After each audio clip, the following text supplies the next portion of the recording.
just a decent cup of coffee. You're kidding. I'm serious, honey. Your coffee's undrinkable.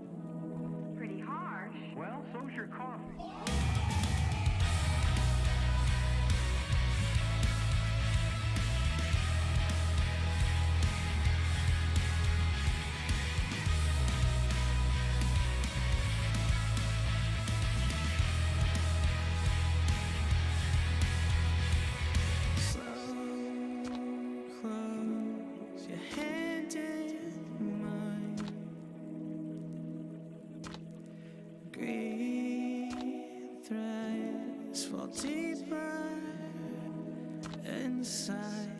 You move through my veins, you move through every part of me. Take you to places no one knows to find relief.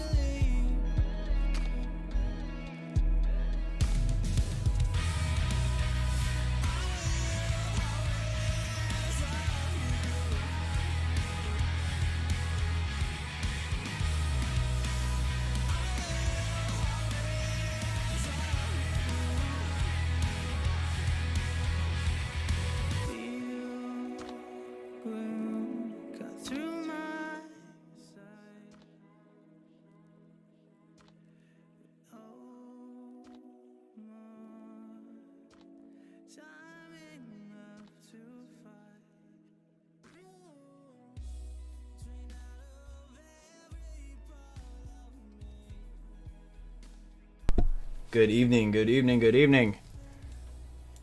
John, are you still alive over there in Discord?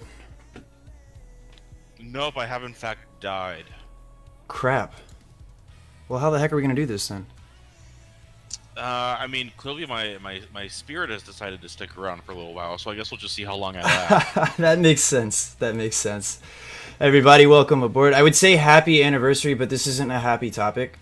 So we're not going to say happy Chancellorsville 158th. But we're going to commemorate it. We're going to talk about it. We're going to try to get you guys to be learnt on it. And have some K knowledge. Because, you know, that's not silent anymore. Anyways, I'm Tyler. It's been a very long time since we've gone live. And with me, I have a great friend and historian. Tell him your name, great friend and historian.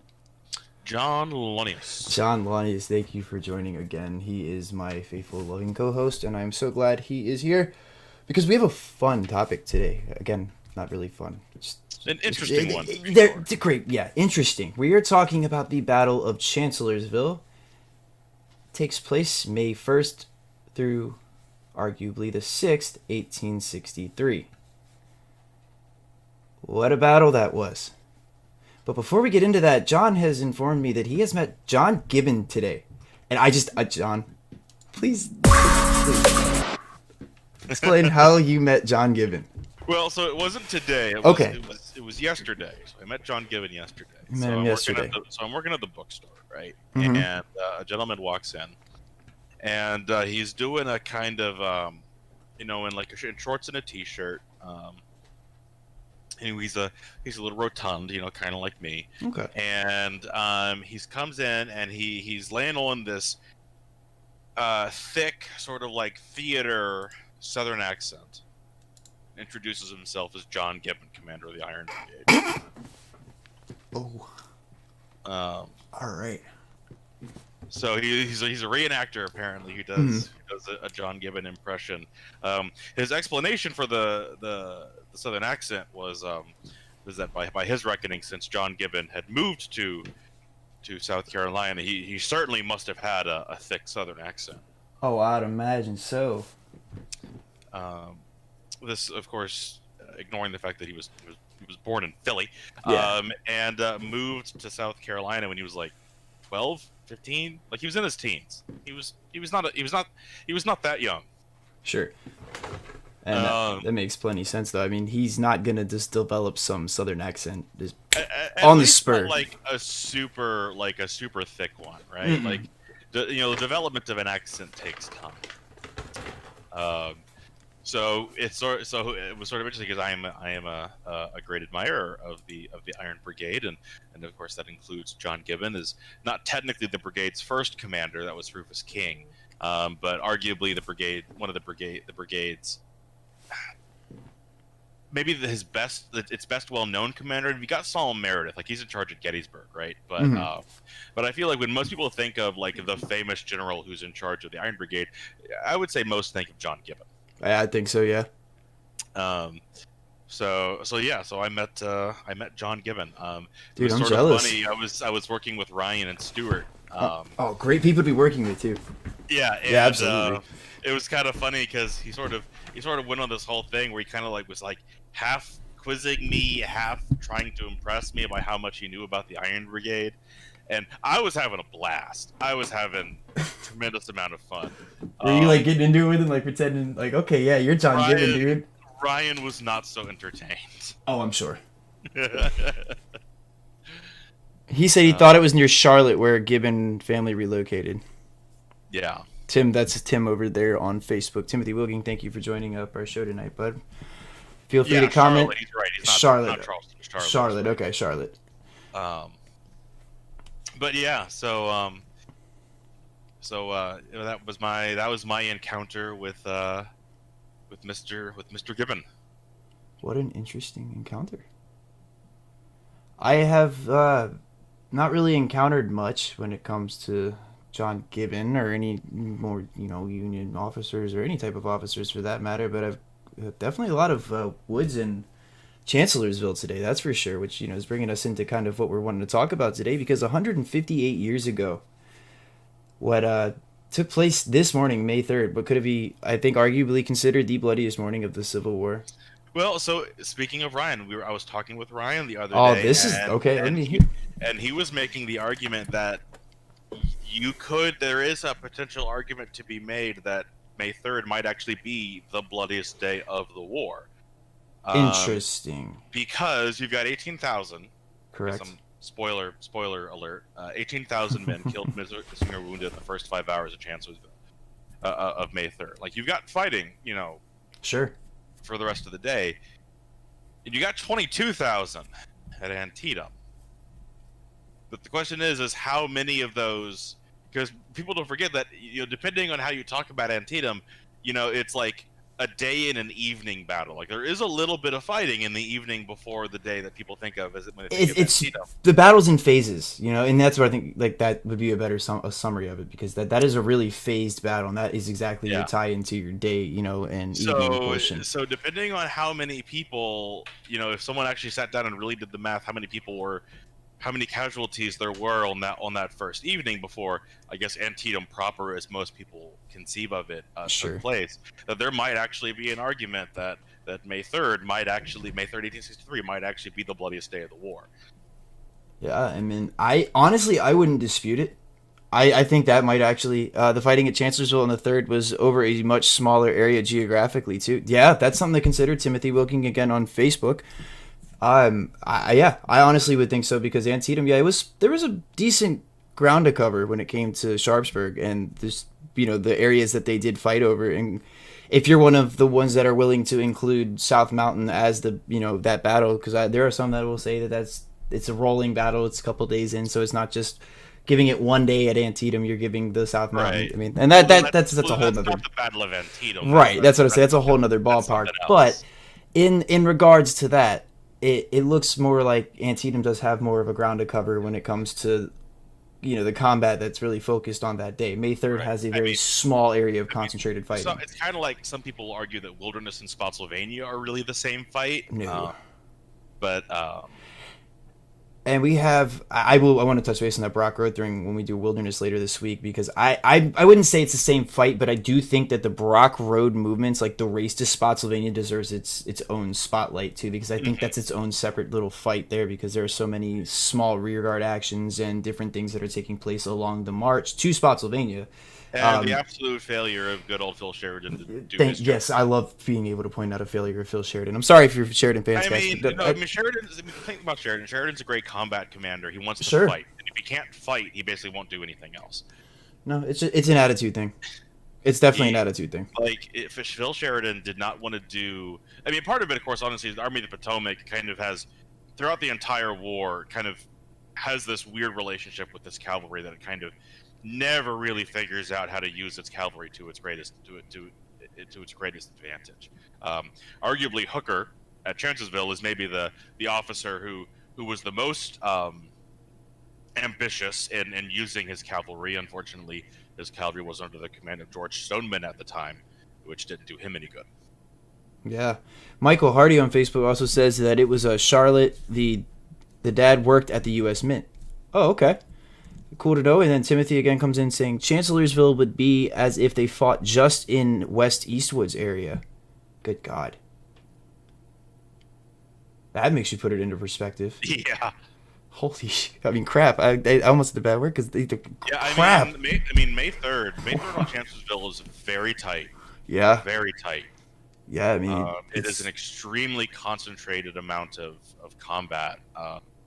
Maybe trying to make comparisons here. I wonder if maybe there's a comparison to the Battle of the Bloody Angle there, sort of like with this mass concentration of fighting over a very intense amount of fighting over a relatively short period of time. Mm-hmm. And I mean that very well could be. I'm sorry, my brain's still in the East Westwoods, and like I see the little Chancellor House on the end of the Westwoods, and crap. Thanks, Tim. My head's gonna be processing that for a couple hours tonight.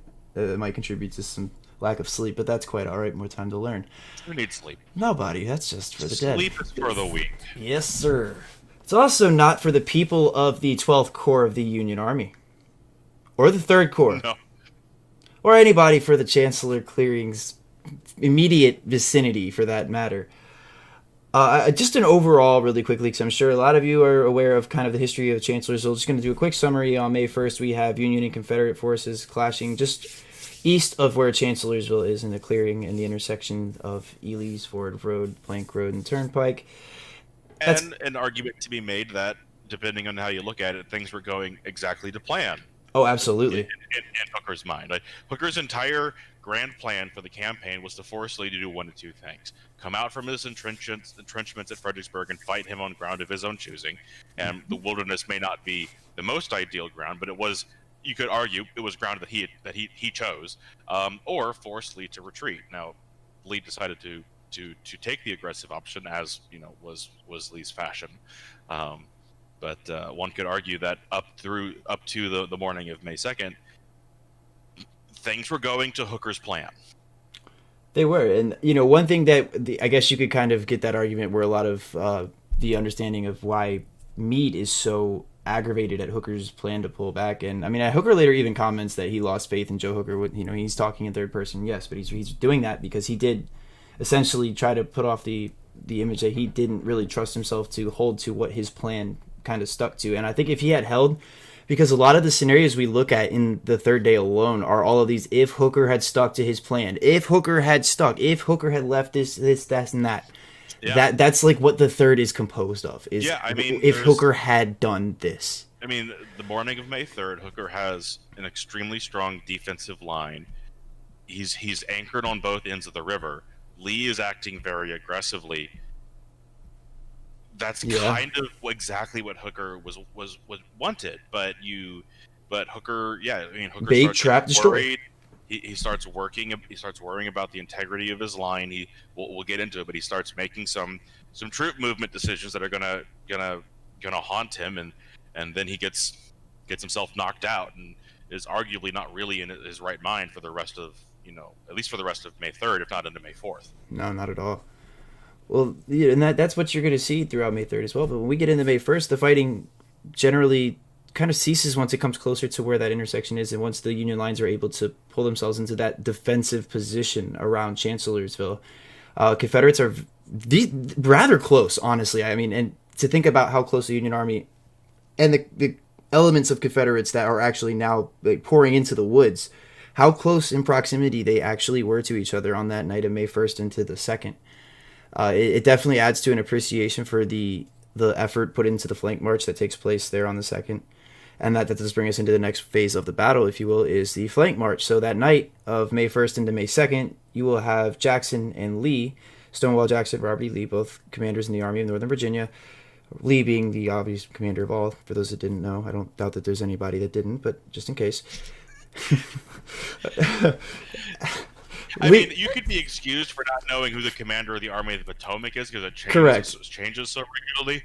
But if you don't know who the commander of the Army of Northern Virginia is, I'm not sure there's much we can do for you. The only reason I clarified is I saw a video where I thought it was like one of those scripted ones where they run around asking people who fought the Civil War, and someone asked a question to a group of kids that were walking around a mall, and the answer was the last choices for the presidential election. So after I saw that, I was just like, okay, I really have to clarify. And I thought they were kidding, but they were serious and were really upset when they found out that wasn't the answer. I think I was really upset that even. Anyways, so that's why I asked. I'm sorry about that. I have to think sometimes, like, okay, I guess there's a lot of people who really don't know. All right. Lee and Jackson are conferring by campfire to try and find a way to. Well, I'm not going to say outflank because that's not the first plan. It's to try and get at Hooker. That's what I should say because I think that's almost direct quotations right there. The classic line is, "How do we get at those people?" Yeah. Thank you, Lee. Lee always calls them those people. Them being the Union boys. He always calls them those people. Those people. You see that in a lot of dispatches, and even not official reports, but dispatches definitely, and quotations. You always get at these people when he was referring to them. However, these officers around him too are helping to kind of formulate this plan that ends up in Jackson's hands that highlights the flanks of the Union position, and there's one in particular that draws the attention. Yeah, it becomes clear to Jackson and Lee very early that the strength of Hooker's line is such that attacking anything but the flanks would be suicide. Correct. And the real question becomes, what flank and how do we get there? So, Charles Welford comes into play there on the second. And Charles Welford, not necessarily putting him in the picture, but I'm bringing him up just because he owns the furnace that is very prominent to this flank march and this battle in itself. The furnace has a new road that has been cut by Charles Welford. Now, this road that has been cut is a branch off of the original furnace road that has been in place to support the Catherine furnace and its operations, which wasn't really a functioning furnace up until the Civil War starts, and it gains a contract with the Confederate States of America, and in turn is producing iron in support of the Confederate war effort. Now, before that, it was, I think, a very old, outdated, really iron furnace, kind of maybe not predating the initial drive to put furnaces into this area, which was the direct cause of a lot of the deforestation turning into what at the time of the battle be a dense second growth forest. That's all directed to some of that iron industries, which honestly had those furnaces to be a functioning iron industry. For those who may not be familiar with what the wilderness is, it is a huge tract of land west of Fredericksburg that had been clear cut for a combination of cotton and tobacco farming and gold and then iron mining. And when the ground went fallow, because if you overfarm cotton and tobacco, that's what happens. And when the mines stopped producing, the land was large portions of the wilderness were abandoned and allowed to regrow into this just horrific snarl of scrub oak and underbrush. It's a nightmarish scene to try and maneuver any type of army through. That's for darn sure. Now, with that in mind, that also helps to screen an army. And Jackson's going to do just that. So the plan that comes into play is a vast and very large flank march around the Union Army to hit the left flank out of the 11th Corps. The 11th Corps, right flank, excuse me. It's hanging in the air, isn't that what they say? Then that loosely kind of... Yeah, the flank was in the air. It was not anchored on any natural feature. Neither was the flank refused, which is the fancy military term of putting a right angle at the end of your army so that if someone tries to get at you from the side, you're facing the right direction. Correct. Refusing flanks is seen, the word is very prominent at Gettysburg. Very promising. But I think Chamberlain probably has one of the best excuses or best examples of that moving, though. I mean, that's not really a stationary one so much as that was one that was actually... on a smaller scale, on a regiment level instead of say on a corps level, but yeah, it's the exact same idea. Mm-hmm. Yeah, that's the most I could think the most prominent example to really paint for someone. I mean, other than Chancellorsville, Now, what ends up being the result of this flank march is kind of a mixture of reports coming into Hooker that there is well, Hooker I think merely makes the assumption that it is a retreat in Hooker's mind, but it is not, and it is seen as what it is by some of the people that are in Hazel Grove. Well, so initially Hooker suspects it may be a flank march, and he actually does send a message to Oliver O. Howard telling him to refuse his flank, and Howard says he will. He doesn't, but he says he will. It's when he sends Sickles in, and Sickles sends a report up saying that they had hit the column, which by the time they send Sickles' men forward, basically all of Jackson's corps had passed through the intersection that the movement was being observed from. So they hit the column. They kept moving. Sickles had seen nothing but supply wagons for like 20-30 minutes. He sends up a message saying, "I think it's a retreat," and that's when Hooker grabs on this idea that his plan so far arguably had worked. He had forced Lee to make one of two bad choices. One of them was attack. Lee had tried that, and now in his mind he's doing the other thing that he only has the option to do, which is retreat. And that's definitely a retreat. It is when Jackson smashes that line, the 11th Corps. They get the term the Flying Dutchman. The 11th Corps goes all the way back past. In my mind, I agree because they put up the Bushbeck line itself was a great. Oh man. Yeah, I mean, Chisnowski's brigade on I forget the name of the farm, but there's a farm that they set a hill up on, and then the Bushbeck line. Like the guys who are facing the right direction and who are able to get organized, especially for a lot of these regiments who had never actually seen any action. They do astonishingly well under the circumstances. Hubert Dilger, that's a good name. I know exactly who that is. Dilger's battery. But yeah, once the line collapses, Jackson's going to move and try to continue with this initiative he's just been given, or he's awarded, if you will, and ultimately wounded by troops of his own army. Thus, Jeb Stuart will be taking command of Confederate forces. Well, first A.P. Hill, and then A.P. Hill he's wounded. It's right. A.P. Hill does get wounded. And then it falls to Rhodes, but Rhodes was new to division command, if I remember correctly, and was not the ideal guy to take over command of the corps. That's when they bring Jeb Stuart in. Stuart is not the most ideal. Well, I mean, I wouldn't say it turns out to be ideal, but he's not the most because he's a cavalry commander to boot. Now, no, I mean he is used to commanding a corps, which you could argue, gives him better credentials than Rhodes at this point. He has seen combat. He is familiar commanding very large formations, through his command of the Confederate Cavalry Corps. But he is a cavalryman, and he is a man very invested in theater, shall we say, the theater of war. That's absolutely deserved for Jeb Stuart. The night of May 2nd into the early morning hours of May 3rd were, confusing to say the least, but I think instrumental in setting the stage on how Chancellorsville is going to play out later on in the day of the 3rd morning into the day. So, Jackson's wounded by troops from his own army. There's a lot of things that attribute to that. I don't want to go into too much detail about Jackson's wounding, as I've had shows before. We've talked about it. It's very, very, very, very well documented, very well talked about.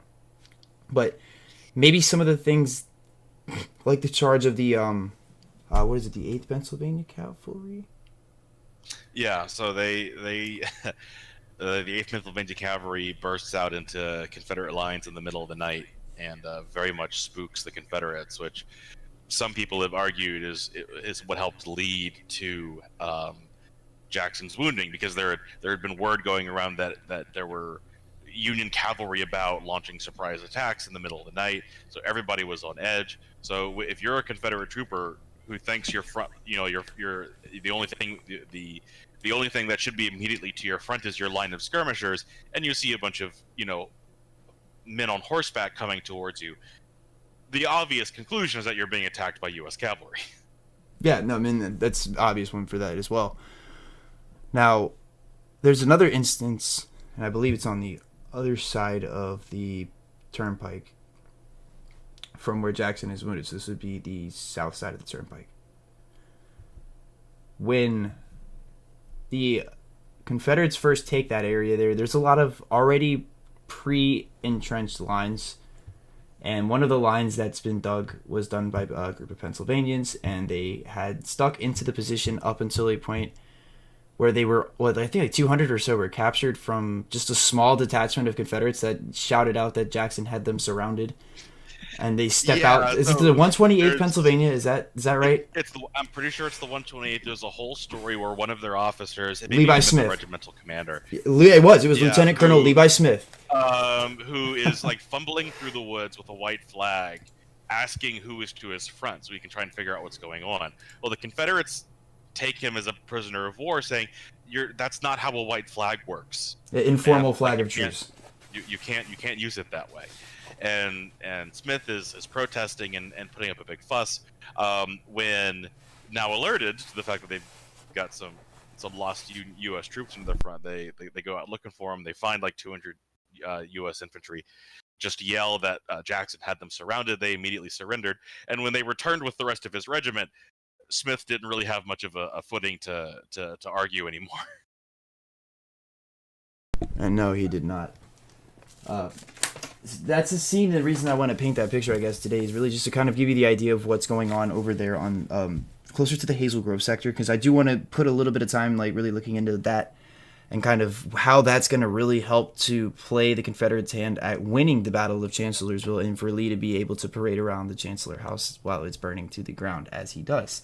Very, very popular moment in Civil War history, and what I mean by popular moment is that it is one of the highlights for the Army of Northern Virginia. It's one of the most, I think, points of any type of, I don't want to say high water mark at all, but like, this is what heightens the mindset of Lee to be able to launch an invasion into Gettysburg after just previously coming off of a failed invasion. Yeah, well, I mean, it re-solidifies his confidence in his men. Definitely. Yeah, if you look at Lee's situation moving into the spring of 1863, right? He was unable to take the initiative at Fredericksburg. He's acting defensively. He doesn't like to do that. He makes some gambles that he can beat the U.S. Army to the initiative in the spring of '63.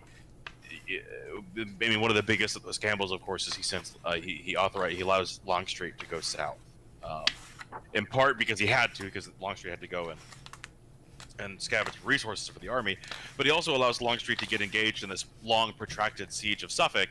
It doesn't really push Longstreet to finish that up, certainly not quickly. So Lee is making these gambles that he can disperse his army, that he'll be able to get them concentrated, that he doesn't have to worry, that he can catch the Federals as they try to move, and he categorically loses every one of those bets. Longstreet never shows up in time. He's completely on the back foot. Everything has gone wrong, and he still manages to pull out this especially on May 1st, and to a certain degree even May 2nd. Really, Lee is fighting for the life of the army. Or at least I think there's an argument to be said that's what he's doing, and he pulls this amazing victory out. He retakes the tactical and strategic initiative, which of course Lee is always really, really big on. The obvious answer is to go on the offensive afterwards. That's right. Now, morning of May 3 again, we'll see lines of attacks that are, I don't want to say all the way to what we would call renewals of combat, but some of these fights were taking place at sunset on May 2nd, and they'll renew early morning hours of May 3rd. But the one big thing that takes place is over in Hazel Grove. It's an order, more so than it is an initiation of combat, that really kind of sets the stage for how May 3rd is going to play out. And that is the forfeiture of initiative. That's what I like to call that morning of May 3rd. Is the beginning of that forfeiture is the retreat from Hazel Grove, the order to pull out. Now, it was a salient, and it was in the command of the 3rd Corps Commander Dan Sickles at the time, and as John and I were speaking earlier about it being really a salient, Sickles has a few run-ins with these salient-type deals. One later on in Gettysburg that I think directly is, I wouldn't say a consequence, but it definitely has some play into why those choices were made. It all falls back to Hazel Grove. Hazel Grove was a clearing of substantial size in 1863, more so than it is today. And Hazel Grove had a swath cut through all the way to what would be known as the Fairview Clearing, where the Fairview House and the Chancellor Cemetery would be. Directly from that would be Chancellor House. All of that within sight of guns that could be lined up to sight down sights to the Chancellor House and Fairview. At the time of its forfeiture, Confederates were on their way to capture Hazel Grove as well. A small detachment is left behind to protect, and it is it's a battery. It's Battery 8 from 1st Ohio that is under Whipple's division. Whipple is with the 3rd Corps, and the 114th Pennsylvania, actually, if a lot of folks may be familiar with them, they're one of the regiments that are detached to stay back and kind of protect the battery while the rest of the 3rd Corps is removing itself from Hazel Grove. And there's Hazel Grove is vitally important to the Confederates on the morning of May 3rd. Because Hazel Grove is the key in reconnecting the two wings of Lee's army. Yeah, no, without a doubt. At this point, Lee's army is cut in half, or not technically in half, it's cut in two by the U.S. Army. And if Hooker gets his dander up and goes on the offensive, that's bad news for Lee. So it is vitally important that they get the two wings of the army reconnected, and they cannot do that if they do not have Hazel Grove. That's correct. And with Hooker getting rid of that is something to definitely play out, because I do think that Lee and Jackson knew darn well that they had an opportunity to connect those two pieces of the army at a point of contact. And that Lee has attempted to do this days before in the 7 Days campaign, and I do believe there's a few other instances where this takes place, but it hasn't succeeded. If this can succeed, if he can launch an attack that ends up connecting at a point of contact, drastic consequences for the receiving end of that attack. Hazel Grove is what Alexander really, Edward Porter Alexander, he pens a gratuitous gift of a battlefield, has never been given him. That's a very appropriate description of Hazel Grove, I believe, and the situation that gave the Confederates Hazel Grove. Because when Alexander is eventually able to amass the amount of batteries, I think he has upwards of 20 batteries in the clearing of Hazel Grove, and that's only because he couldn't fit any more in the clearing to pour fire down into Fairview and the Chancellor clearing. They put every gun they can physically fit in those clearings and just begin to pound the Federal positions at Fairview and beyond. And this is also where you see, one of the things that Hooker had done over the winter and spring of 1863 is he'd reorganized the army. He'd done a pretty damn good job of it, in reorganizing and revitalizing the army.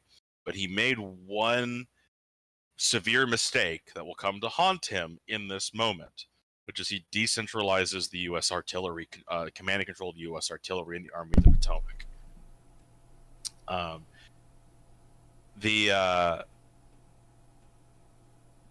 Up to this point, there'd been a trend of focusing the artillery into more and more central control. First it's all distributed to the brigades, and it goes to the divisions, then up to the corps, and ultimately you end up with these very large army artillery reserves that are basically commanded by directly by the commanding general of the army. And all of that was to allow the commanding general, or at least corps generals, to have centralized control of their artillery and mass their artillery where they needed to be, when they needed to be, and keep them supplied. Well, Hooker didn't like that. He's an old, he was used to lower level infantry command, and he liked having batteries under lower level command of infantry officers. So he disperses a lot of the artillery. Mm-hmm. At Hazel Grove and Fairview, we have a situation where you've got Porter Alexander, who has centralized command and control of the Confederate artillery. He's able to keep pumping batteries into that hole, replace losses, keep them with ammunition, because there is one guy in charge of that one fight. You look Absolutely. at the federal batteries at Fairview, and you've got a bunch of different batteries from different divisions, and there's no one person exercising command and control. So you have batteries running out of ammunition without fresh batteries to replace them, or without ammunition to resupply them. They're not concentrating on specific targets. So if there's one failing of Hooker's reorganization of the Army, it's his decentralization of the U.S. artillery, and it really comes to haunt him that morning of May 3rd, where you have the U.S. artillery doing the best they can, but without that central control, really letting the Confederates have the better half of that fight. Mm-hmm. Now, when the Confederates first arrive at Hazel Grove, there's a small engagement. I do believe it takes place. I shouldn't say small. It was a rather large engagement, because it was a battery firing at the Confederates as they charged straight into it, with the 114th falling back into rearguard form. I do have a quote from Captain James F. Huntington, if you would like to hear kind of what he is witnessing here at Please. Hazel Grove. Yeah, I have quite a few for this Hazel Grove and Fairview and winding down of Chancellorsville today, including my personal favorite, Rice Bowl. I don't know if anyone knows who that is or not, but if you're familiar with Rice Bowl and what happens to him on the south side of that road there, oh my god, he has some of the best writing, I think, and the best recollections of that fighting there, and helps us get a good description of what it's like for the wounded at Fairview over there on the few following days from Chancellorsville and the rain that follows, and just the miserable Chancellorsville hospital scenes that they go so unheard of and so untalked about, and I think it does deserve some attention. So, but when we close today, I want to talk just a little on the hospitals and the wounded and what's going on with Elwood and what's going on with a few other places around the area and the wounded that are being healed, and what's happening with some of the woods and the fires that take place, because most of that's all associated with the Battle of the Wilderness, but there was a pretty good fire that took place at Chancellorsville as well, and again, that doesn't get as much attention because of the rip-roaring fires that'll take place later on in the wilderness. But Mr. Huntington recalls that we made an early and frugal breakfast of crackers found in haversacks thrown away by the fugitives. I remember that on looking for a drop of commissary to wash them down, I found to my intense disgust that a bullet had struck my saddle pouch during the affair of Saturday evening and smashed my flask into 1,000 pieces. It was nearly sunrise when I received orders to withdraw. The ground in rear being very difficult, I sent off the caissons in advance. As it turned out, it was fortunate I did so.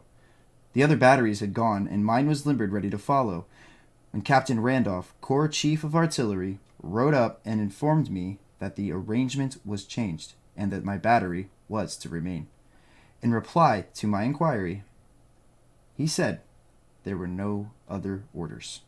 This was a serious omission, leaving me, as it did, in doubt whether we ought to hold the position even at the sacrifice of the battery, or if we were at liberty to retire when a longer stay would render such a result probable.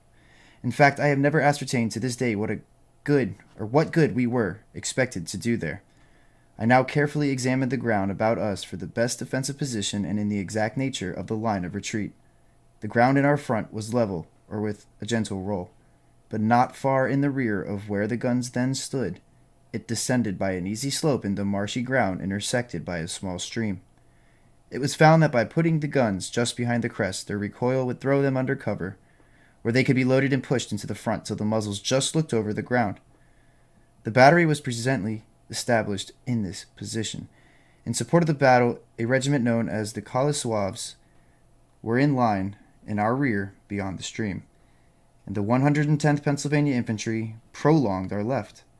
I was confident that we could repel a front attack, unless made in overwhelming numbers, as long as the ammunition lasted. It was a question what sort of ammunition we should use, as we had expended all our canister on the previous evening, and the work was likely to be too close to admit of cutting fuses, and percussion shell are of little value against a line of infantry. I therefore determined to use fuse shrapnel with the fuse hole left open, allowing them to burst in the gun. It speaks well for the toughness of the metal that this rough treatment did not perceptibly injure the rifling. All being in readiness, the and every man at his post, we awaited the attack. The suspense was short, for soon a strong force broke from the woods in our front and advanced with customary yell, our bugles sounding the sharp notes of commence firing promptly in response. It is probable that the enemy, aware of the contraction of our lines, did not anticipate resistance at this point. They halted and opened a smart fire. For some time we did nicely, thanks to our cover. Though the bullets came thick and fast, stripping the little trees about us and leaves and bark, our loss was slight, while the close and rapid fire of our guns evidently inflicted serious damage on our opponents. I was engrossed with matters in front when my attention was called to the proceeding of the Zouaves, who were making off in some haste. I remarked that their departure was of no consequence, as they could have been no use to us in the position they had occupied, and that the regiment on our left still stood firm. I had hardly done speaking when the regiment broke, pausing in the rear in great confusion, doing us the favor to fire a scattering volley through our lines as they did so. I then realized that the right of Archer's brigade had overlapped our flank and was now swinging round on our left and rear. The safety of the guns was already seriously compromised. It was plain that an attempt to hold the position longer would result in a useless sacrifice of men and material. I therefore determined to retire piece by piece from the left, keeping up the fire of each until the instant before it was limbered, to avoid fatal crowding and confusion at the narrow rail bridge. 5 guns crossed in safety. The last of these, however, the drivers being unable to guide the wounded horses, got entangled with a tree on the further bank and was abandoned. By this time the enemy had closed in on us, firing rapidly.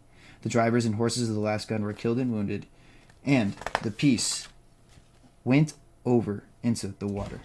I dismounted to assist in a hurried attempt to extract it, when my horse, thinking he was at the wrong end of the battery, started off at a furious gallop, and amid all the noise and confusion kept straight on till he overtook it, when he fell into his accustomed place at its head of its own accord. Our infantry in the rifle pits near by had opened fire, which, crossing that of the enemy, made ours a decidedly warm place. Telling the few men near me to save themselves if they could, I retired in a most undignified manner, by crawling as close to the ground as possible, and gained the shelter of a rifle pit, the only man with the last piece who was lucky enough to do so. We lost 5 killed and 9 wounded, 2 of the latter mortally, most of them in the retreat. Very colorful scene. But that is a very, very entrance. Your beginning scene, the beginning things that you were seeing at the Hazel Grove engagement. So this is signifying when Archer, and this is also showing when the artillery is now swinging into place and really trying to park, if you will, into this plateau as known as Hazel Grove. And they have a great view of Fairview, which is that clearing that is directly across from Hazel Grove. John, do you have anything to talk about in regards to that and the assaults, taking Hazel Grove? Well, I mean, just one thing I'll say is, I mean, it takes some cojones to put unfused shells in your gun, or effectively unfused shells in your gun, especially because he mentions rifling. That means those were iron guns. Here's the thing about iron guns. Iron is really, really hard and really strong. It's really brittle, so when it breaks, it's like dropping a plate on the kitchen floor. It just shatters into a million pieces. So when an iron gun fails, it bursts, and it basically is just guaranteed to kill the entire crew. Bronze guns don't fail like that. So to do that with an iron gun is risky at the very least, and it shows how it gives you an example of how desperate their situation had become, that they're literally doing something that, you know, odds are is just as likely to kill them as the Confederates are. So my next 2 quotes, before we get into the big artillery battles, I want to describe the fighting that's happening south of the Turnpike or the Plank Road. There is quite a contentive situation. So first off, I am going to talk about Frank Paxton and the situation with him and his Stonewall Brigade, but I want to talk about some of the troops that are going to be cowering in trenches while they're attacking. And why they're doing that. I'm not here bashing them or making fun of them. I'm just trying to explain the situation at hand as to why this is a scenario in the middle of what is arguably the Confederacy's best morning. But there's some very big chances for Confederate foul-up and complete and total failure. And there is failure on the battlefield in Confederate hands. Absolutely is. You can point to a numerous amount of regimental commanders that are issuing some faulty orders and causing lines to completely bulk and just shatter and retreat and end up being completely ineffective. We see that on the Union side too, with Paul Revere's great grandson or I can't remember what exactly was, just walk off the battlefield with an entire regiment. Like, wait, they're not that needed. There's nothing going to happen. Let's go back to the river. Just completely leaves. Yeah, just nothing. Court martials definitely have a place in his future. Oh my gosh, yeah, that's a whole nother. That could be a whole podcast. The whole Paul Revere, it's William Revere, right? Isn't that his name? I think so. Yeah, like it's something. But anyways, my quote or my next account is here from Corporal Nicholas Weeks from the 3rd Alabama Infantry, and this is so a Confederate perspective here. The next one's going to be of a Union infantry. That's my Rice Bowl quote. So best one of the night is next after this one. So excited for Rice Bowl. Anyways, O'Neill is going to be fighting around Fairview, trying to get into the area, and Weeks actually leaves, I think, one of the best accounts I've ever read on the Yankee artillery at Fairview. This is written 40 years after the war, so given that it is written 40 years after the war, to still have this description, and it's not like a glory of war. That's what I like about it. There's no like glory to be sought in this description. It's a straight up, this is hell. This is awful. So there's no, I braved it. And that's needed, because I think that is the reality of the situation for a lot of these soldiers, but they want to write and still put themselves off as this puffed up soldier. But you start to see that dwindle as the years go on, specifically in 1864 at the Overland Campaign. One of the things, I do not take a lot of the writings, from a lot of these book series when they're just kind of put into the perspective of how soldiers may have thought and putting that into paper. I still like them for what they are and reading them for a soldier's perspective. So I just want to make that clear before I make this comparison. But I do like what I read when I read a series of books by John Michael Priest about the wilderness. They're not favorable by many people, but again, I do like it just for the example of trying to get a soldier's perspective, keeping in mind that this is not exactly what they said. The author is taking liberty to kind of help give them life and to make it more of a readable story. So one thing he noted, though, is one of his first books is on Antietam, and it's a soldier's battle at Antietam, and even that one itself has more of a I lost my train of thought with that one. John, I lost my whole train of thought. Darn, I was thinking too hard. Remind me where I was at. Don't ask me. I'm not in your brain. I know, right? Good Lord. I completely forgot. You were doing a quote from. You're going to do a quote from the Weeks. Yeah, the Alabamans. I did. I and had then a move quote. on to Paul. That's right. All right. So sorry about my loss. Sometimes that happens. See, I get so focused on one thing, I completely forget what I'm talking about. But I am going to move with this quote because I wanted to get that experience from Weeks, so you can see what the infantry is dealing with on the south side of the Plank Road there. And this is his account here. As we advanced, solid shot and shell greeted us, and when we got nearer, grape accompaniment was added. There must have been 50 guns at play in front and flank. The biggest tree afforded no protection. One might as well have been in front as behind it. Limbs and the tops were falling about as if torn by a cyclone. Then, from the rear, shells came shrieking over our heads from Carter's battalion of artillery. We were enveloped, as it were, in dense fog, and the flashing of guns could be seen only a few feet away. A fellow can't see very far in fight, but he sees aplenty when he is scared. At every breath, we were inhaling sulphurous vapor, fresh and hot from cannon mouth and bursting shell. What a din! What a variety of a hideous noise! The ping of the minie-ball, the splutter of canister, and the whistling of grape, and the where are you of screaming shells. And the cannon's roar from 100 mouths went up to make the music for the great opera of death. I saw the arm and shoulder fly from a man just in front, exposing his throbbing heart.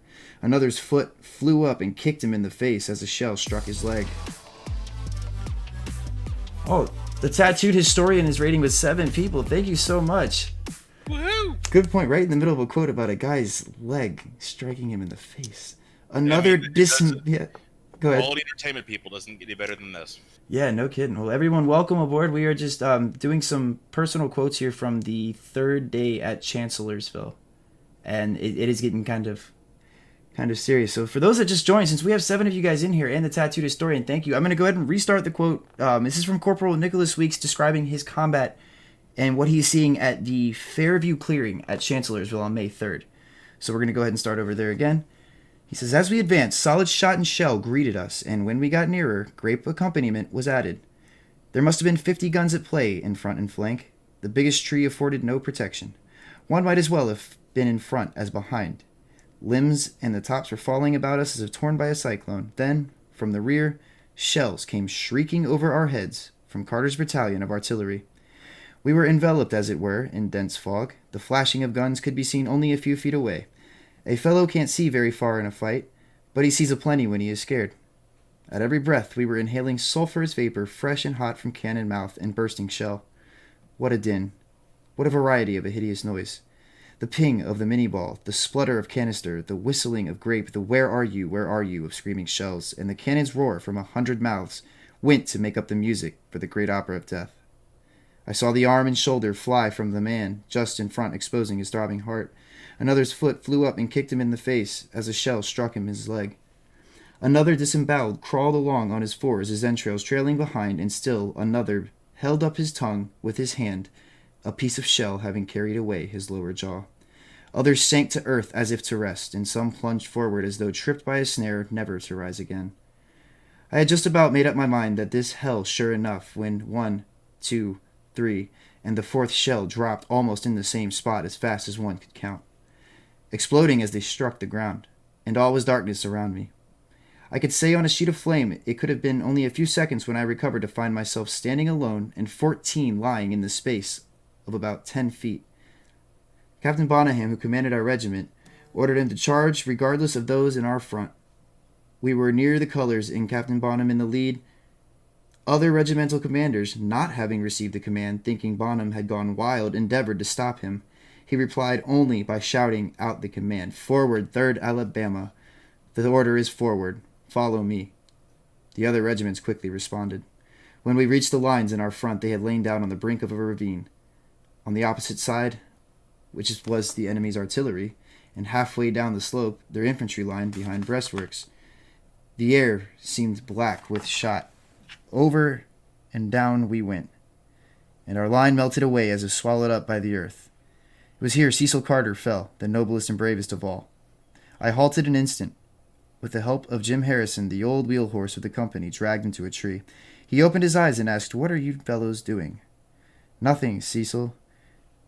"You are wounded. Don't try to get up." "No, I am not." "Where?" "In the breast," we said. He struck his finger in the wound. "The bullet must have bounced out," he said. "I can't feel it." The blood gushed forth, and he sank back. I thought dead, and his dream verified. We reached the bottom of the ravine and started up the other side of the face of the artillery on the top of the hill, and the infantry just below, and both busy. We were encountered their abattis, which destroyed everything like order in our ranks, and every man went on his own hook, crawling over and under, then felled trees, not stopping to fire a shot, until we struck the infantry and drove it back to their guns. The whole earth seemed to be ablaze before us, and other than gunpowder smoke was stifling and stifling us now. The woods were afire, and the leaves a foot thick on the ground, with the wind blowing direct in our faces. There was a rush for the clearings in the road, and then we stood huddled together under the pitiless rain of canister and shell till the flames swept by. As soon as the fire had passed, we rushed back through the still hot and burning leaves to our places. If you remember, we recovered none of our wounded alive on this part of the field. Their charred bodies dotted the ground, and we could see by the ashes where they had scattered the leaves away in a vain attempt to save themselves from the more awful fate of burning alive. So I mentioned earlier that the wilderness is one of the first places that this battle really takes place, where the first fires take place. Well, that's where it's prominent. Chancellorsville is where the first major occurrences are, where you see some of these wildfires take place due to some of the similar conditions of the fighting and the dry area. Not a lot of rain, and that leads to black powder igniting all this dry underbrush, and the entanglement that does make up the wilderness is basically kindling anyways. So perfect temperatures for fires to just ravage the area, and it does do that. And in a battle, it's not a pretty sight. On that same sector of the battlefield, though, and moving over to where we're going to get our next quote from, where Rice Bull is accounting, there is a Confederate commander who is killed that is of prominent notice, and I think deserves just some mention here when it comes to his killing and what happens. Now, being a part of that regiment that I just read to you, the Alabamians, you have Iverson, you have O'Neill, you have quite a few other commanders bringing troops forward on that road there, the Turnpike or the Plank Road, and one of them being the Stonewall Brigade. So some of these attacks did not make it through. They were beaten back, and some of these soldiers are ultimately holding on to some defenses and not willing to go any further forward with some of the charges that are taking place and being put forth by Confederate officers.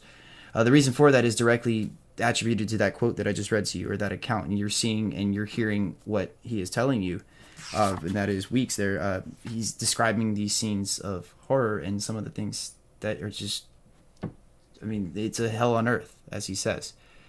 And if you see these men that are hunkered down in this trench here, and they're going to tell later to the Stonewall Brigade that are trying to encourage them to move forward, they're not going anywhere, and it's hard to argue with them why they're not going anywhere. This is exactly what they have just witnessed. These fires, these men being torn to shreds in large-scale numbers because of the close proximity of the batteries and the amount of different artillery we're using. We read about why these different casualties are taking place in such gruesome accounts because of the account we just read before that. Look who's innovating with different types. He's looking at a way to use some really explosive and powerful ammunition at a very close range, and that causes that type of wound or that type of fire to take place. So I wanted to make sure we knew that those quotes all tie in for a reason, because they're able to really help describe exactly what is happening on May 3rd. Raceball in his area, I do want to talk about Elisha Frank Paxton commanding the Stonewall Brigade. Now, Frank Paxton is a very familiar face for Stonewall Jackson, who is now wounded on May 3rd. He's out of commission, not fighting. He's wounded on May 2nd, but moving into May 3rd, obviously he's not in command. Stewart is in his stead. And Paxton is now commanding the Stonewall Brigade as a brigadier general. Before he got into command that, it was 2 years previous, he was commanding in the, what was it? There was a regiment of infantry he was lieutenant colonel of. It's the Rockbridge Rifles. And then he makes an appearance as a major of Jackson's staff before ultimately settling as a brigadier general of the Stonewall Brigade, which, of course, is Stonewall Jackson's former brigade, for those that did not know. But again, I'm sure most of you do. With that, he's obviously showing some sign of promise with a 2-year promotion as a brigadier general like that in these combats, commanding a brigade such as the Stonewall Brigade. Before the war, too, he's a lawman by trade. He's going to Yale. He goes to the University of Virginia, graduating at the top of his class, and he's even at Washington College in Lexington. So the guy's obviously got some brains on him. And I bring that up because of a premonition he has on the night of May 2nd. Normally, you would think a lawyer wouldn't really be one to entertain premonitions, but he does. And he confides in Henry Kidd Douglas, one of Jackson's staff officers as well. When he confides in him, he tells him to take his personal effects and direct them to his wife in Lexington, Virginia, as he does not see that he will make it through the entirety of Sunday's fighting. And he evacuates pretty much everything of his belongings except for 2 things, and that is a picture of his wife, and that is a Bible. To which, on the morning of May 3rd, he is found reading that Bible sitting at the stump of a tree when he is asked to go into the fighting around Chancellorsville. The Stonewall Brigade will take a line of battle across the Turnpike or Plank Road, with the 2nd Virginia holding the extreme right of that line and the 4th directly to the 2nd's left. Paxton will lead them into battle through some of the swampy marshland that does make up the wilderness as well. A lot of this is very undulating, and the ground itself leads up to a position where the Union Army is currently holding, and that's on just the crest or rise of a hill. Now, when the regiment makes its way past former Union trenches that are held by these cowering Confederates of McGowan's and Lane's brigade, they're conferring about how to get these troops that are overcome with fear to move forward and attack the Union line that isn't too far. They believe that with a concentrated line, they can take it. However, the troops that are huddled into this trench are not moving. They have no plans to go anywhere, especially given everything they have just been through on that first assault. With that in mind, obviously the Stonewall Brigade's going to have some jeering and some moments where they're like, oh, well, we'll show you how to clear a Union line. It's no problem. Forward they would go. And when they go forward, the 2nd and the 4th over there on the right, so they're going to be a little ways off of the turnpike. They're not actually going to be on the road. Now, they're straddling the road, obviously, but they're not on it. They're moving in conjunction with it because the Union lines are also off in the woods on both north and south sides of that road. We're on the south side here on the right. When the 4th and 2nd move up to that crest, the position they hold offers them a fantastic firing opportunity, and they do seize that. They are able to enfilade the Union line in front of them, and they take advantage of that all for 5 minutes and realize that there is now a gap separating the 4th and the 2nd due to the way they moved forward. They lost connection because of the swamp and because of the way the hills kind of move and just quickly suddenly drop off. Now, when the 2nd and 4th become separated, that gap is consisting of about 85 to 100 yards of uncovered ground. Paxton realizes this error and tries to fix that. However, the Union Army themselves are now going to exploit a weakness and a vulnerability in that Confederate line, in which is the gap. And they choose to fire in that direction, which ends up having an enfilading fire and a fire directly along the line of the Confederates of the Stonewall Brigade. The 4th Virginia takes 144 out of 350. So out of 350 men, 144 killed and wounded in that shot. In that fighting around that little clearing before they're going to break and fall back. Of those, the commander of the Stonewall Brigade, Paxton, is killed and shot through the heart. When he's killed, he is taken to Guinea Station at the Chandler Plantation where he was initially buried. Mariana Jackson saw the casket and the burial taking place and obviously probably had some very scary thoughts at first.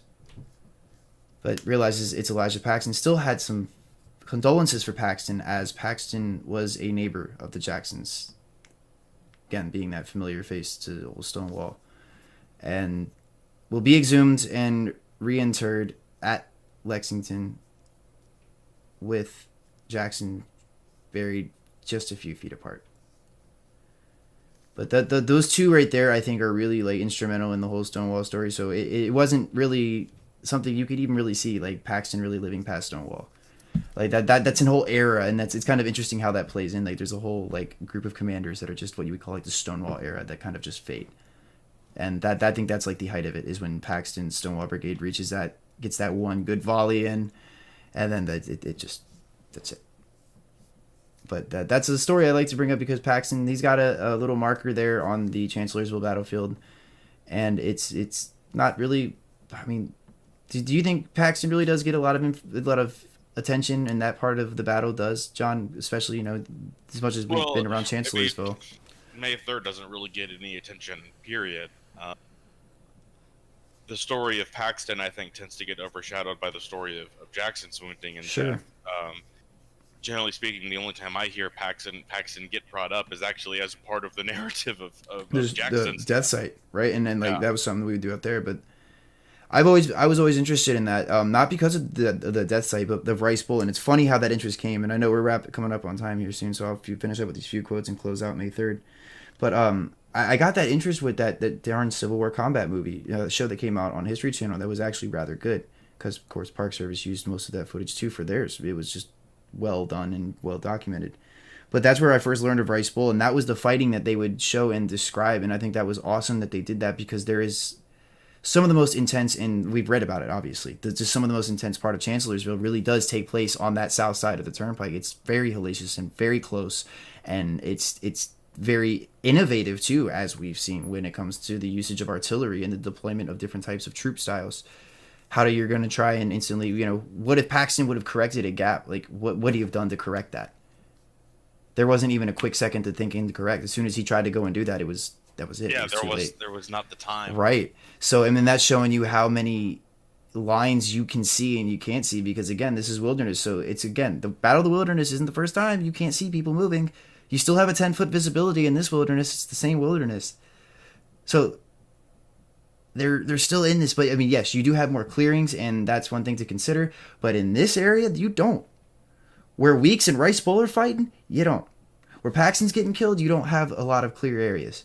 So you can't see who you're shooting at or who is shooting at you. Rice Bowl is from the 123rd New York. And he's going to be behind some log breastworks that face the attacks from the North Carolinians under command of Lane, just south of the Plank Road. He was a farmer from Hartford, New York, and one of those soldiers that was very excited for combat. He couldn't wait to see the elephant. Well, his Chancellorsville account is that first instance, and I think he grows as whatever, and he matures in his little own recollections here. It's very, very well done. Again, my personal favorite quote, I think probably from all of Civil Wars, is probably my favorite account ever. And I'm very excited to share Rice Bowl's 123rd, 158 years ago. This is what he was witnessing. Little couple hours ago, obviously, but we can still say, since we are on the 3rd of May. We're close enough. There we are. Looking down the line of our company as the yelling of the enemy came nearer and nearer to us, I judged that everyone felt about as I did. There was no levity now. The usual joking had ceased and a great quiet prevailed. I could see pallor on every face as we brought the hammers to a full cock. I believe every man trembled as we raised our guns to our shoulders to fire, but all eyes were to the front. Not one looked back. This was a testing time, and there was not one of our company that did not pass the test. Fortunately for us, the enemy began firing before they reached the top of the hill, so that their first volley was over our heads. We were warned not to fire before, ordered to do so, but as soon as the Johnnies opened up on us, one of the men commenced. Most of us, however, held our fire until we saw the line of smoke that showed that they were on the ridge. Then every gun was fired. It was then load and fire at will, as fast as we could. Soon the nervousness and fear we had when we began to fight passed away, and the feeling of fearlessness and rage took its place. The enemy continued to advance, firing as they came nearly to the fallen trees. Finding our fire too heavy to face, they wavered and fell back over the ridge, and we gave a Yankee shout and hurrah. We had a short breathing spell. For perhaps 5 minutes, the musketry fire ceased on our front, but the artillery kept pounding away. After we all loaded our guns, we took a long breath and waited, but not for long. We again heard their yell, and they were coming on, this time not making the mistake of firing before they reached the top of the hill. There they gave us a volley and advanced on the run. When they reached the fallen trees, they had trouble in making headway, and the first line faltered and fell back through their troops were massed, and their second line continued the attack. We loaded and fired as fast as possible, but still they came on. The smoke was so dense we could seldom see them. We could see the flash of their guns as they advanced yelling. The crash of the musketry was deafening. Climbing over and pushing aside the fallen timber of the front, they were soon not more than 20 feet from our barricade. I had just fired my gun and was lowering it from my shoulder when I felt a sharp sting in my face, as though I had been struck with something that caused no pain. Blood began to flow down from my face and my neck, and I knew that I had been wounded. Ransom Fisher, standing next to me, saw the blood streaming down my face and said, "You are hit. Can't I help you off?" I said, "No, Ransom. I think I can get to the surgeon without help." I took my knapsack, laid it on the works in front of me, and started to go to the left of our regiment where our surgeons were located. I passed in the rear of several companies. All were firing rapidly, and when back of Company K felt another stinging pain, this time in my left side just above the hip. Everything went black. My knapsack and gun dropped from my hands, and I went down in a heap on the ground. I do not know how long it was before I became conscious, but the battle was raging furiously. 2 dead men who were not there when I fell were lying close to me, one across my feet. Captain Wiley of Company K was standing nearby. I attempted to rise, and when he saw my efforts, stopped over me and said, "I thought you were dead." "Who are you?" The captain was an old friend of our family, but I so covered with blood he could not recognize me. I told him who I was, and I asked if he could get someone to help me get to the surgeon. He had 2 stretcher bearers come. They did not take me to the surgeon's, but carried me back about 50 yards to a small stream that ran parallel to our battle line. Here was a depression some 3 or 4 feet below the general level of the ground, where the wounded would be protected from musketry fire. When I reached the stream, its banks were already well lined with many dead and wounded. Some had been carried there, others had dragged themselves to the place to die. Many were needlessly bleeding to death. I was not suffering much pain, but was very weak, as both my wounds had bled profusely, and my face was coated with blood, and it had run down my back and my breast, and saturated my clothes, which were soaked from head to foot, as my wound in the side had also bled freely. After a time, my bleeding nearly stopped. As far as I could discover, no bones were broken. My mind was clear, so I reasoned as I lay on the ground that if it was possible, it would be better for me to get farther to the rear, where there would be more chance for me to have my wounds cared for. I raised myself to a sitting position, but found I was so dizzy and faint from loss of blood that I had to lie down. My effort had opened my wounds, and they started to bleed again. I knew I could not get to the rear without help, so made no further attempt, and fortunately my canteen had been filled. My thirst had become great, and I had some water to wash the blood from my face. During this time, the battle on our front continued with unlessened fury. The mini balls sung over our heads, cutting off leaves and branches from laurel bushes and lining the streams. These bushes were 10 feet high, and the tops were in range of the musket fire. The artillery on the ridge were pouring shot and shell over our heads into the rebel line. Musketry made a continuous roar. The shouts of our men could be heard, and the often shrill yell of the enemy. It seemed to us wounded men that the battle went on for a long time. As near as I was, I can estimate it was about 4 or an hour after I was taken. The gully and the musketry fire... Sorry, I read that wrong. Let me recapture that. Sorry. As near as I can estimate, it was about an hour after I was taken to the gully that the musketry fire gradually lessened, and shortly afterwards almost ceased. From the place where I lay, no smoke filled the air. I could see back to our line. Shortly after the firing and musketry ended, the smoke cleared away, and I saw that our men had disappeared. Not an able-bodied man was to be seen. After the artillery ceased firing, there was for a time comparative quiet, but soon there was a quiet commotion with men shouting and officers giving orders, looking back in the direction of our abandoned line, which I could barely see as the smoke still hung low as a scattered line of men coming toward us on double quick. They advanced to near where the wounded men were lying, as in some measure put them out of range of our artillery, which then seemed to be again working with redoubled energy. Coming to a halt, they dressed their line, which was much broken, and then lay down. They were not dressed in Union blue, but in Confederate gray. They made a soldierly, though not a handsome, appearance, as no two uniforms were exactly alike in style or color or material. The officers were much better dressed than the men, but they had light gray uniforms, well fitted. Many of them presented a handsome and soldierly authority over their command. The men looked to be well armed and equipped, and so far as I could observe, under rigid discipline. As a whole, they seemed to be older than our men, but a few were very young. Their first line was followed by a second that also dressed and lay down. The officers, who were all on foot, held a brief council near us, after which the men were ordered to cross the stream. They had to cross around or over the wounded, and were cautioned by their officers to be careful not to disturb them more than was necessary. They passed over us carefully, without any unkind actions or words. A few asked questions. "Well, Yanks, how do you like it? Or haven't you fellows got about enough of this?" Most of them seemed and acted as though they had troubles of their own and no desire to annoy us. That's Rice Bowl. And that's his experience on May 3rd. None of the experiences that I have read so far are anything but fanfare. Most of the time you get these wonderful, illustrious, how glorious it was.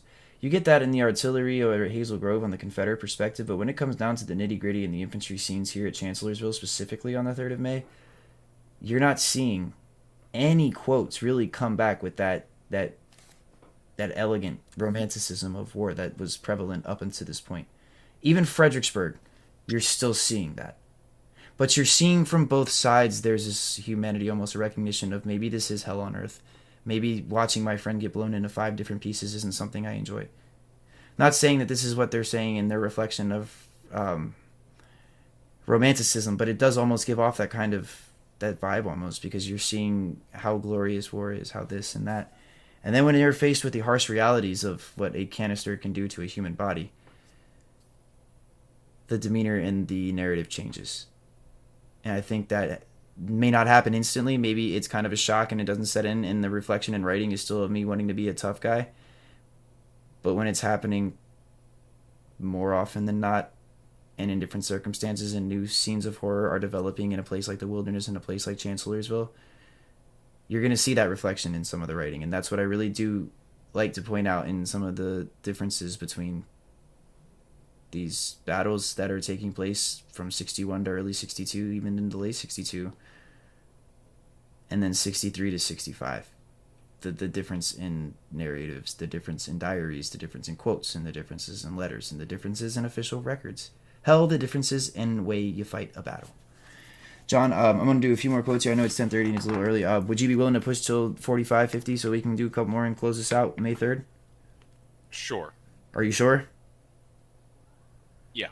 Okay. I don't want to, if it's, only if you're good with it. I'm cool with closing, but I've got a few that I think both of us would work. And I'm not going to read that long one. Rice Bowl has the longest in his darn quote list, just because his is the best. But the reason I want to close out is because I want to talk about what happens, and I want to let John kind of talk about what's going on too with the closing of the battle. I want to really describe that win that Lee got and that victory and what happens around the Chancellor clearing and ultimately with Hooker. Because I think, and we have talked about this before in your impression of White Hooker pulling back across the Rappahannock, the concussion that you spoke of earlier, and since I was able to cover that, I think you should take the reins here and talk a little bit about that, and then I'll close this with our civilian talks. Sure. So, when we look at the artillery at Hazel Grove and what takes place at Fairview and the eventual forfeiture at Fairview is where I want to leave myself off at real quick so we can let John do his.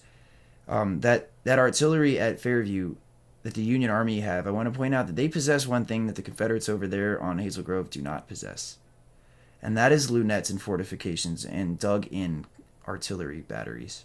Those dug-in artillery batteries in themselves are very, very, very instrumental into the amount of time that the Federal 12th Corps and 3rd Corps elements were able to hold Fairview. I think it is very safe to say that if it wasn't for those earthworks and that protection that was offered by the artillery digging in, they would not have held Fairview for as long as they did, allowing the Union Army to retreat as whole as it did. I shouldn't say it's as whole, but the numbers that got across would have been a lot less had Fairview fallen quicker, because that would have not have allowed for the time for Hooker's last line to be really constructed and ready to go, and then the pullouts begin, because there was a lot of fighting and a lot of casualties alone enough going around to the eventual Lee parading around the Chancellor House. John, you want to tell us how it ends? Yeah, so Hooker gets himself knocked out. He does. In part, perhaps, because of the decision to abandon Hazel Grove and the ability of the Confederates to set up a large number of gun batteries there. So they're having this artillery duel with the U.S. Artillery on Fairview, and there's some debate over whether the shell that ultimately knocks Hooker out was intended for the Chancellorsville House, or if it was aimed at one of the gun batteries in Fairview and simply went wide. Either way, Hooker's leaning up against a pillar, and a shell hits it, and the pillar falls on top of him. It knocks him flat unconscious. Almost certainly gives him a severe concussion. He's unconscious for a period of time, essentially leaving the army without a commander.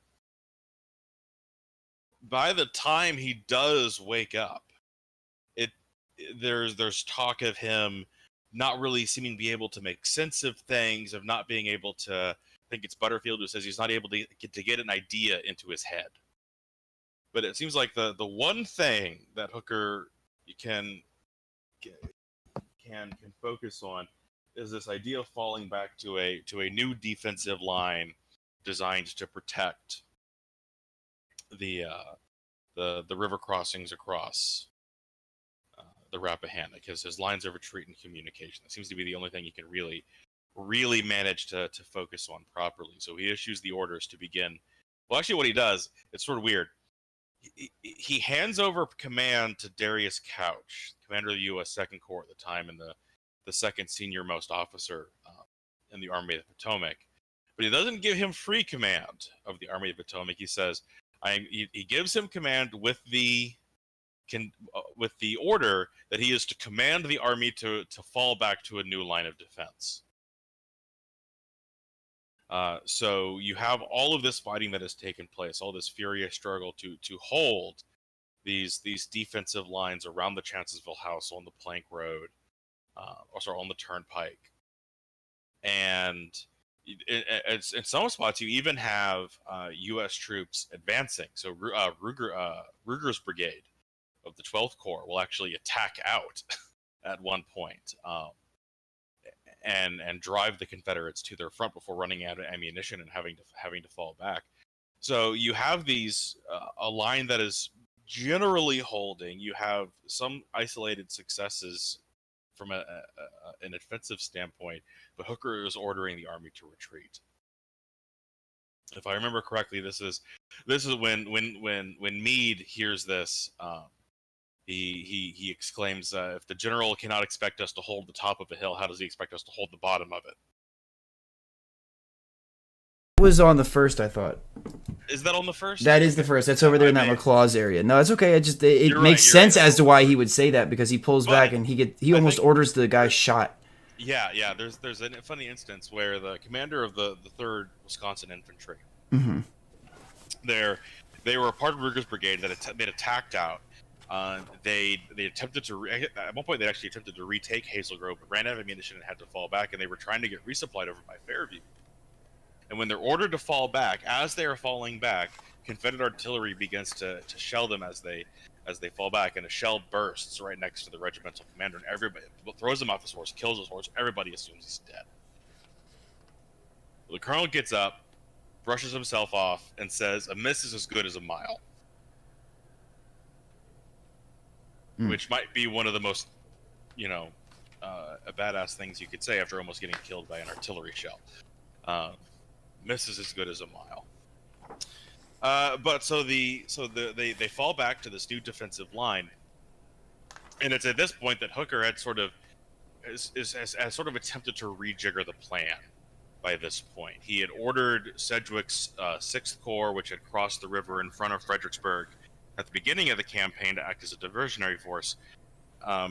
They were supposed to attack out through Fredericksburg and come to the aid of the army and hit Lee from the rear coming from the east. And so it's perhaps with this in mind that Hooker is ordering this retreat, expecting that they can fall back to this new defensive line. Sedgwick will be on his way. He'll hit Lee in the rear, and then the whole situation will turn around. Well, of course, by surrendering the initiative, by falling back to this new defensive line and making it very clear to Robert E. Lee by this point, who had kind of already figured Hooker out on this one, but it's even more certain now that Hooker is not going to be acting offensively out of the Chancellorsville area. That frees up Lee to leave a token force around Chancellorsville and redirect his forces to his rear and outnumber Sedgwick at the Battle of Salem Church, which takes place on the 3rd and the 4th, and ultimately force him back across the river. So this grand campaign that had started with so much promise, an army of the Potomac that is the largest it really ever is, effectively throughout the entire war, with very high spirits, with a revamped and revitalized organization, and it all falls to pieces within a couple of days, becoming one of the most humiliating defeats of the war. On May 5th, Hooker calls a council of war, the only council of war he calls during the entire campaign, and asks his subordinates what they think he should do. Should they stay and fight, or should they retreat? And they're basically split 50-50 on who wants to stay and fight and who wants to retreat. But Hooker wasn't really interested in their opinion. Yeah, he had already made up his mind. Sort of the classic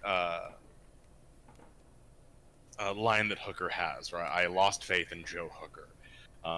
There's argument over where people. If Joe Hooker had lost faith in Joe Hooker, I think Joe Hooker really lost faith in Joe Hooker on May 3rd. Mm-hmm. Is really when that confidence finally collapses. Yeah, and we said that earlier on, that it was like this whole battle is Hooker's. If Hooker had done this, if Hooker had done this, that right. Definitely fits. Absolutely. I mean, even if he stays, right? Like, he still outnumbers Robert E. Lee. He's got 2 infantry corps, the 1st and the 5th, that are completely fresh. He's got the 6th on its way. Making progress, too. Significant progress. Like, it could have very well worked. Second Fredericksburg's a whole other podcast for another day, by the way. Yeah, so, I mean, there's a whole thing here where even after Sedgwick is pushed back across the river, Sedgwick could have come back and reinforced Hooker at the river crossings north of Chancellorsville. Yeah, there would have been no opposition. And I mean, really, what is Lee going to do at that point, right? Is he going to keep hitting these very strong defensive lines? Because, like, the casualties are horrendous, but Hooker can afford to absorb those casualties if he has to. In the long term, Lee can. Right. So, I mean, really, if Hooker stays, what are Lee's options at that point? I mean, his field grade officer corps is absolutely decimated by the time you get to May 5th. I mean, and I'm not just talking about Stonewall Chalks. I'm talking about regimental commanders, brigade commanders, even division commanders to a certain degree. His field grade officer corps is absolutely decimated. And so what options does Lee have? One could argue that as bad as things had gone on May 3rd, the crux of Hooker's plan is still intact. His plan was to force Lee to fight him on ground of his own choosing, to allow Hooker to fight either defensively or to attack Lee while he was retreating. Technically, that's still happening. He still outnumbers Lee. He still has very strong lines. Several of his subordinate commanders want to keep fighting, especially guys like Reynolds and Meade, who have basically done no fighting at all and are kind of pissed off about it. But Hooker had made the decision. The campaign was over. He was done. So on the evening of May 5th, the army slowly starts moving its way back across the river. They leave token guards at their trenches. By the morning of May 6th, the retreat is complete. The bridges are pulled up. And the Battle of Chancellorsville is over, as much because Hooker gave up as because Lee defeated him. That's fair. Now, to close this out, I did say I'm going to read a couple of shorter quotes to get us out of here tonight, because I really wanted to kind of touch base on just like the closing of Chancellorsville. And I was going to do hospital scene, so I'm cutting all those quotes out, and I'm just going to do 3. I want to do like a few surgeon stuff, but instead of going there, I'm going to close this with what it was like at the Chancellor House from 3 accounts. First is going to be John W. Haley from the 17th Maine Infantry of Hayman's Brigade. When we reached the clearing a few rods west of the house, we made another stand, and the battery we had saved was soon working as prettily as ever. In moving one of the heavy siege guns, it became murd. General Hooker dismounted, put his shoulder to the wheel literally, and helped push it out. The effect was electric, and plenty of hands rushed to extricate it. General Hooker was everywhere. In the thickest of the fray, a conspicuous mark for sharpshooters, of course, because he was mounted. A few moments after freeing the siege gun, he galloped down to the house now being used as a headquarters, and while there met with an accident that deprived us of a commander for some time.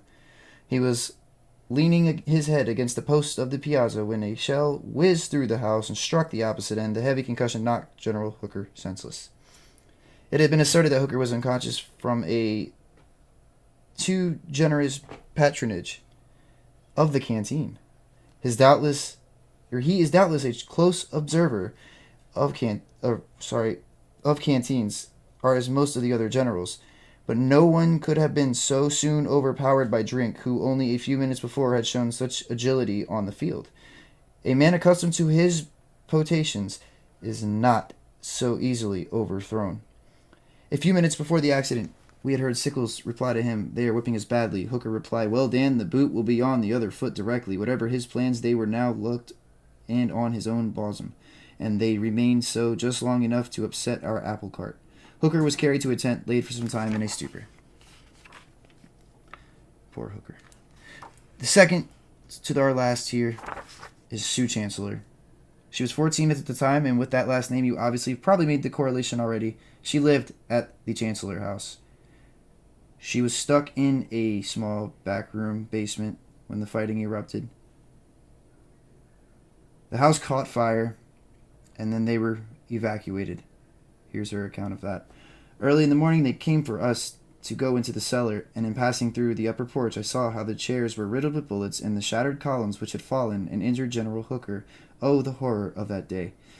The piles of legs and arms outside the sitting room window, and the rows and rows of dead bodies covered with canvas.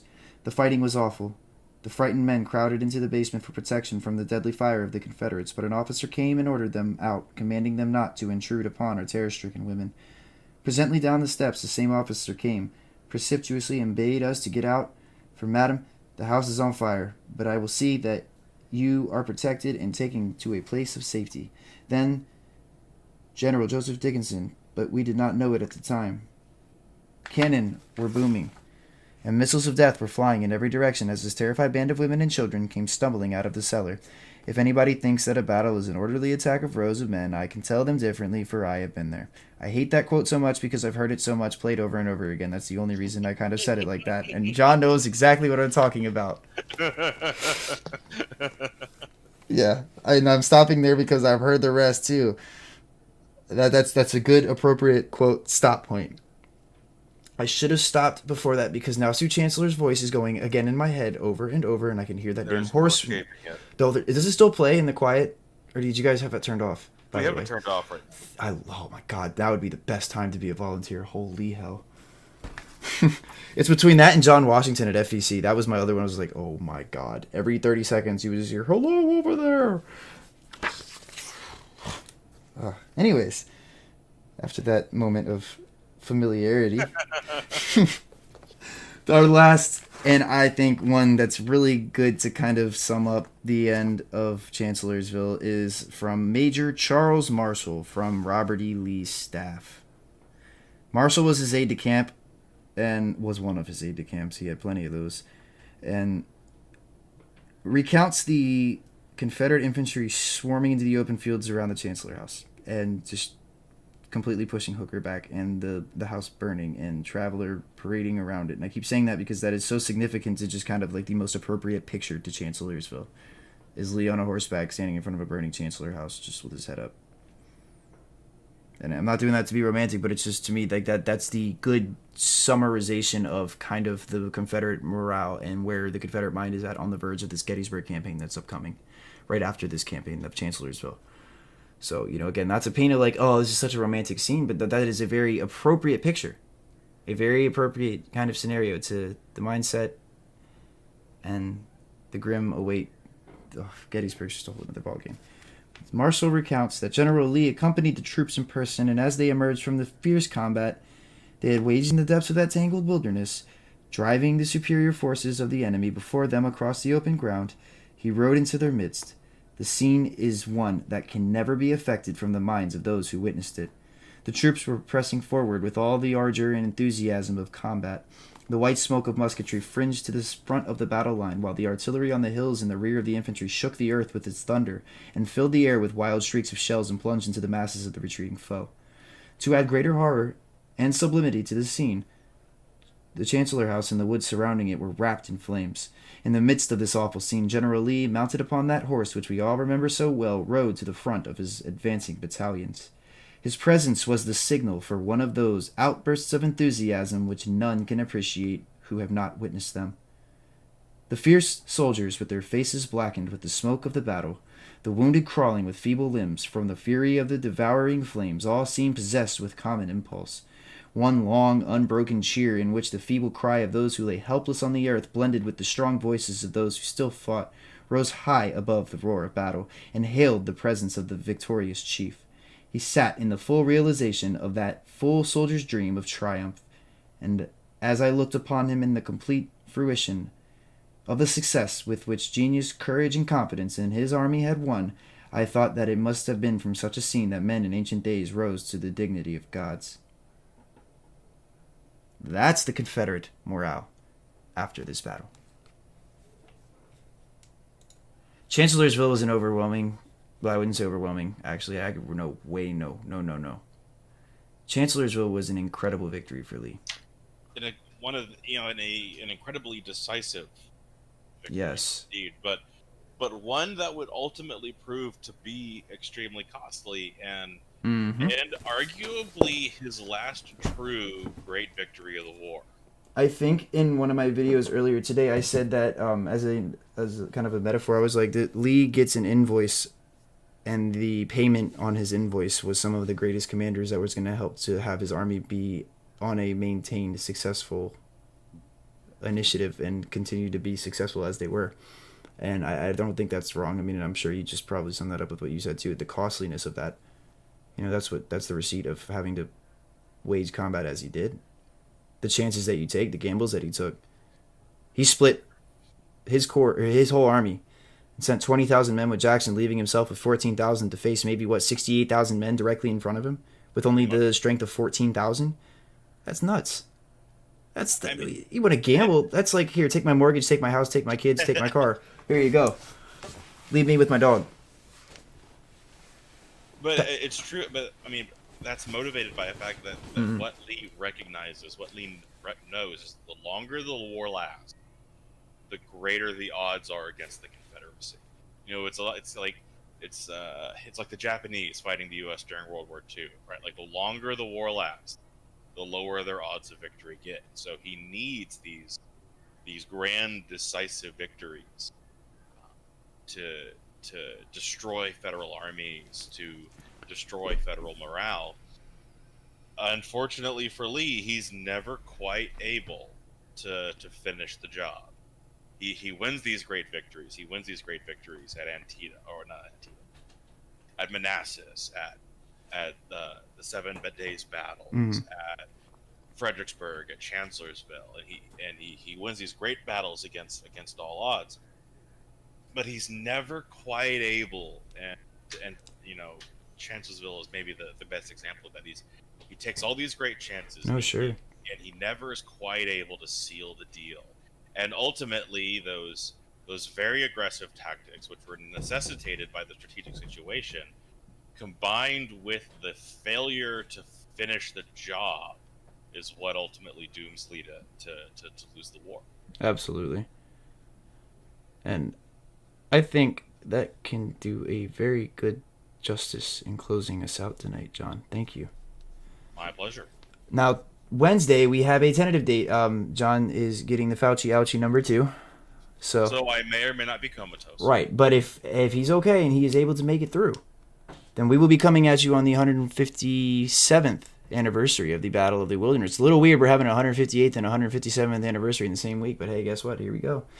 It's the way the war works. The battle was a week to a day, and Jackson's wounding and Longstreet's wounding aren't too far off in the realms of days. It's interesting to consider. But yes, we wanted to do a Wilderness one for you kind of on these anniversaries, and fear not if it isn't Wednesday. Thursday is still the Wilderness anniversary, so we can still squeeze it in for Thursday, and that can be also a very good day to cover more on Gordon's flank attack, because that's a fun topic as well. But overall, the Wilderness wants to be covered. We're going to do it in one fell swoop in one day, take 2 days, cram it into one. And then we'll begin the Spotsylvania, because I will break that into at least a 2-episode, maybe even longer, depending on what I decide to pull and what I don't. I have uncovered a list that was sent to me by a colleague of yours a long time ago of quotes that weren't necessarily recommended to be on the tours because of their content. Interesting. And they really help to paint the experience at Bloody Angle. It's not that they shouldn't be. It's just ones that I'd be like, hey, I wouldn't necessarily want to go to that one first. And, you know, they're identifying people by a watch band, and the other part of the body ain't identifiable. So it's like, okay, these are good quotes. They're horrible, but these are really good to kind of add to the value. So I think Spotsylvania is going to be one that's really kind of a graphic one in nature. And I don't do that just to be like, oh, look at the blood, guts, oh yeah, savor it. It has nothing to do with that. It is more so to really try to drive home the understanding of what Spotsylvania really was. And then in doing that, I want to do an overall, starting with that, of what the Overland Campaign was. And what that did to the soldier, and where that leads him at Petersburg. Because Petersburg's another fun one, but oh boy. Yes, it is, folks. I really appreciate you guys taking the time. If you stopped on and checked us out tonight and listened or engaged in any type of way, helping to commemorate this 158th anniversary of the Battle of Chancellorsville, which doesn't close today. We still have 2 days, or 3 days, if you will, if you consider the second battle of Fredericksburg, Salem Church, just part of that campaign, which it rightfully, definitely deserves to be a part of it, because it is. You know, we're not over with it yet. The Wilderness is a day away. Tomorrow, May 4th, troops are going to be making their way into the Wilderness Tavern, down the Catharpin Road, going to take cavalry forays in Saunders Field. This is a weird time for Civil War history because we were at the beginning of one of the most intense, bloody, and just vigorous everyday fights. The Overland Campaign to Petersburg. The end of the war starts here. The war fundamentally changes. Yes, it does, and it's on May 5th, 1864. And John, I don't know about you, but I really do look forward to seeing how these Overland Campaign episodes and go into like. I think this is going to be a really cool thing because I myself am learning from these podcasts by doing these. By we don't because there's a lot of information you bring to me that I've never heard, and I hope vice versa. And it's cool because I do a little research before each of these, as I hope everyone does. That's what they do. And you don't got to like dive into like 10 different accounts, but the lucky we have the luckiness to be able to sit here and go through this stuff and be able to present this, and it's cool because I'm learning by going into stuff I may have not have cracked fully before.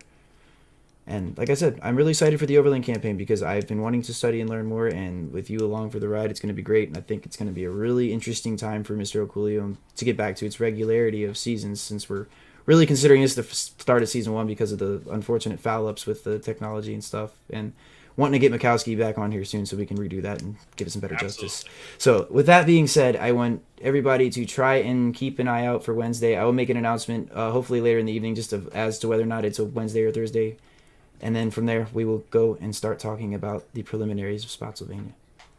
Everybody have a wonderful and safe rest of your evening, night. It's 11 o'clock. Go to bed. See you guys Wednesday.